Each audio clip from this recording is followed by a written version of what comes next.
Kita niyo yan kung bakit ako naglalagay ng ganong guhit. Yan ang pamamaraan ko para hindi ako mahirapan sa paglagay ng tiles. Dahil sa guhit na yan, hindi na ako pwede magtanggal. Kahit sumubra pa yung halo na yan, kayang ilabas ng guhit na yan yung halo na nasa loob. Yan. Kailangan sa pagpukpok natin, guhitan natin yan. Pag halimbawa guhitan natin, tapos pukpukin natin ulit. Pukpok lang tayo ng pukpok. Yan, dyan, kita nyo lumalabas ang halo, di ba? Ganun ang diskarte halimbawa mataas. Kasi pag halimbawa hindi natin gawa ng ganyan, mahirapan tayo, baka mabasag lang yung tiles sa kapupukpok. Kailangan may diskarte tayo kung paano natin palabasin ng halo. Kaya yan ang purpose ng may guhit. Importante sa paglalagay ng tiles, pantay ito sa taas, pinapantay nyo ito, tapos guguhitan nyo ng ganyan. At meron yung magsabi na kapak daw pag ganito dahil may hangin. Pag nagsabi ka na hindi ka tile sitter, sigurado hindi mo alam yung ganitong pamamaraan. Kasi maglagay mo pa lang ng tiles na ganyan, kakapit na yan eh. Ay lalo na kung ini-press mo pa yan. Kahit hindi mamapuno yung mga guhit na yan, basta may adhesive, sigurado na kakapit talaga yan.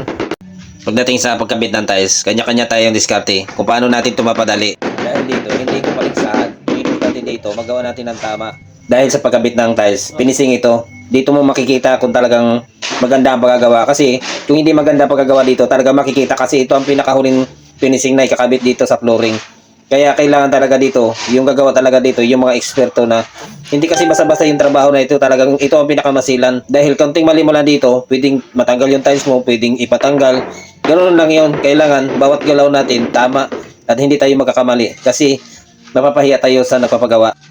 Kailangan sa pagsiting ng halo nito sa taas, lalo na 60 by 60 ito, kailangan pantay lang.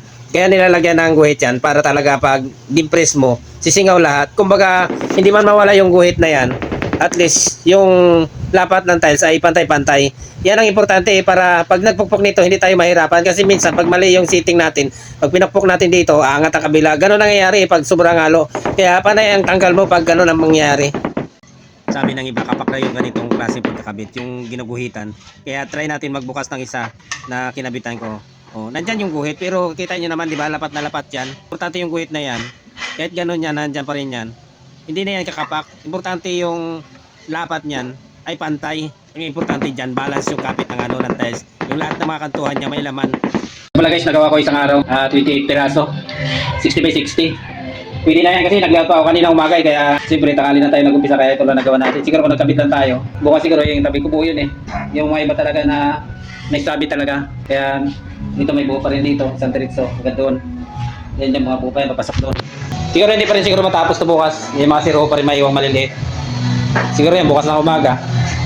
Matatapos na zero kasi matabas yung iba dyan eh. Pero ito mananahin ko. Yung buo ito. Buo pa yan eh. Ganito lang preparasyon ng paglatag ng ng halo. Kailangan ito siya, yung sa tabi ng tiles na yan, medyo wala siyang halo. Kailangan tanggalan mo siya ng halo. Tapos kailangan pantayan yung taas na mas angat sa tiles. Para paglagay ng tiles natin, ilulubog niya pa yan at ikakalat. At ang importante, yung tiles natin mayroong adhesive para sulit talaga ang kapit niya.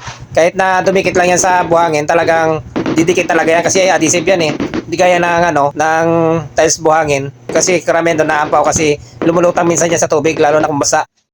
Pag nagpo-45 kayo ng tiles, ganito lang gawin nyo. Dalawang kamay ang ihawak nyo sa grinder.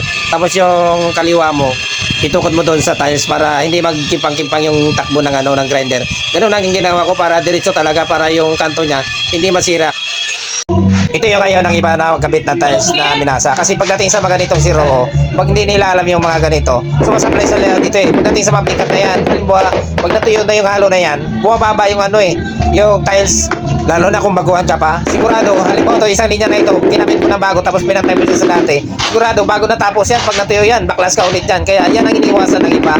Takot sila magkabit ng ganitong minasa. Kaya yung iba, ginagawa, pinapakampalan yung flooring para dry pack ang pinirada. Kasi madali kasi pag dry pack eh, talagang walang galaw yung tiles. Pero sa akin, kahit walang spacer at hindi dry pack, nagagawa ko yung ganitong pagkabit na maganda. Depende na lang sa diskarte ng isang tiles sitter at karanasan. Kita niyo yan kung bakit ako naglalagay ng ganong guhit. Yan ang pamamaraan ko para hindi ako mahirapan sa paglagay ng tiles. Dahil sa guhit na yan, hindi na ako pwede magtanggal. Kahit sumubra pa yung halo na yan, kayang ilabas ng guhit na yan yung halo na nasa loob. Yan. Kailangan sa pagpukpok natin, guhitan natin yan. Pag halimbawa guhitan natin, tapos pukpukin natin ulit. Pukpok lang tayo ng pukpok. Yan, dyan, kita nyo lumalabas ang halo, di ba? Ganun ang diskarte halimbawa mataas. Kasi pag halimbawa hindi natin gawa ng ganyan, mahirapan tayo, baka mabasag lang yung tiles sa kapupukpok. Kailangan may diskarte tayo kung paano natin palabasin ng halo. Kaya yan ang purpose ng may guhit. Ganito lang preparasyon ng paglatag ng ng halo. Kailangan nito siya, yung sa tabi ng tiles na yan, medyo wala siyang halo. Kailangan tanggalan mo siya ng halo. Tapos kailangan pantayan yung taas na mas angat sa tiles. Para paglagay ng tiles natin, ilulubog niya pa yan at ikakalat. At ang importante, yung tiles natin mayroong adhesive para sulit talaga ang kapit niya. Kahit na dumikit lang yan sa buhangin, talagang didikit talaga yan kasi adhesive yan eh. Hindi gaya ng tiles buhangin kasi karamihan doon naampaw kasi lumulutang minsan yan sa tubig lalo na kung basa.